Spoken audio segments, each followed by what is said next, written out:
Laisse-toi emporter par les mots du temps et plonge dans les histoires de ceux qui ont marqué leur époque par la foi. Aujourd'hui, laissez-moi vous raconter l'histoire de Saint Augustin. Augustin naît en an 354, dans une petite ville d'Afrique du Nord, au sein d'une famille où deux visions du monde cohabitent sans jamais vraiment se rejoindre. Son père, attaché aux choses concrètes et aux ambitions terrestres, regarde la vie avec pragmatisme, tandis que sa mère, Monique, vit une foi profonde, silencieuse, presque invisible, mais constante. Elle prie pour son fils bien avant qu'il ne comprenne lui-même ce que signifie croire. Très tôt, Augustin montre une intelligence rare.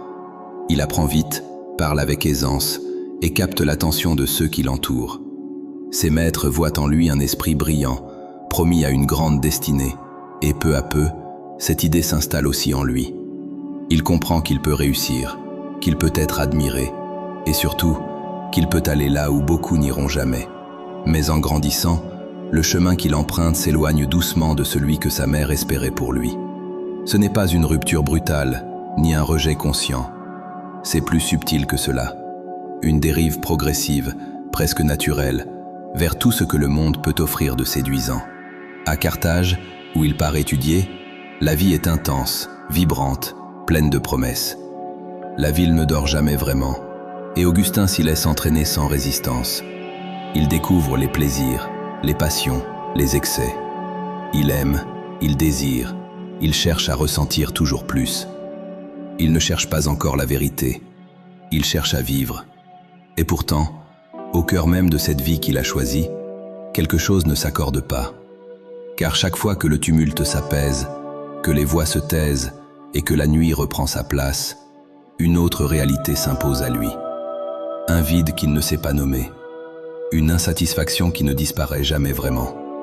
Comme si tout ce qu'il accumule ne faisait que masquer, sans jamais combler, ce qui lui manque. Alors il change de direction. Il se tourne vers les idées, vers les philosophies, vers les courants de pensée qui promettent d'expliquer le monde et d'apaiser l'esprit. Il écoute, il débat, il adhère, puis doute à nouveau. Chaque réponse semble valable, jusqu'à ce qu'elle cesse de l'être. Et à chaque fois, il se retrouve au même point. Pendant ce temps, sa mère continue de prier. Elle ne le retient pas. Elle ne le suit pas dans ses choix. Mais elle espère, avec une fidélité que rien n'ébranle. Même lorsque son fils semble s'éloigner définitivement, elle garde en elle la conviction qu'un jour, quelque chose changera. Les années passent, et Augustin poursuit sa route. Il voyage, enseigne, gagne en réputation. On l'écoute, on le respecte, on le suit. De l'extérieur, tout semble en ordre.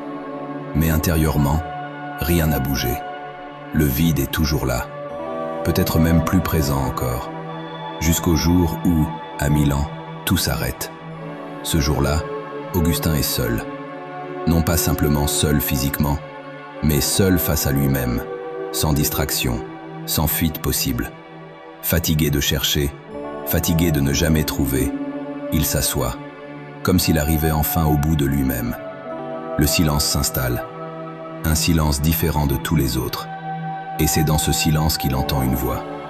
Pas une voix forte, ni imposante.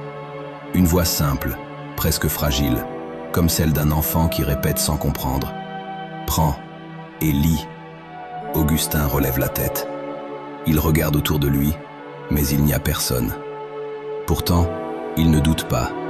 Quelque chose, au fond de lui, reconnaît cet appel.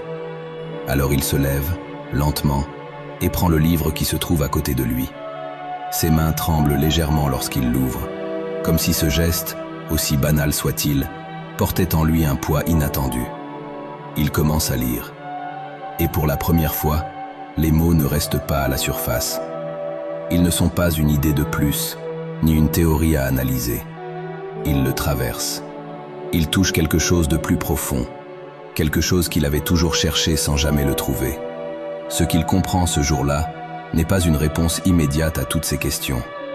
C'est une direction, une vérité simple, mais impossible à ignorer. Tout ce qu'il cherchait à l'extérieur ne pouvait jamais combler ce qui venait de l'intérieur. Ce moment ne transforme pas sa vie en un instant, mais il change tout. Peu à peu, Augustin abandonne ce qui l'éloignait de Dieu. Il renonce à certaines habitudes, affronte ses contradictions, avance malgré ses doutes. Ce n'est pas un chemin facile, ni linéaire. Mais pour la première fois, il sait pourquoi il marche. Puis vient le jour où il entre dans une église, non plus comme un observateur, mais comme quelqu'un qui a compris qu'il ne pouvait plus revenir en arrière. Il reçoit le baptême. Et dans ce geste simple, presque silencieux, toute une vie bascule. Si cette histoire te parle, écris en commentaire ce que tu ressens.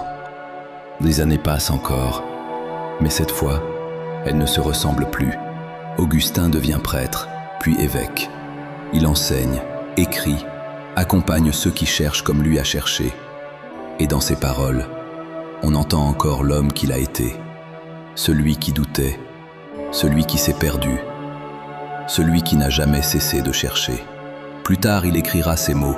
« Tu nous as fait pour toi, et notre cœur est sans repos tant qu'il ne repose en toi. » Et si cette phrase traverse encore les siècles, c'est peut-être parce qu'elle ne parle pas seulement de lui, mais de chacun de nous. Si tu veux continuer ce voyage à travers ces histoires, abonne-toi et active la cloche pour ne rien manquer.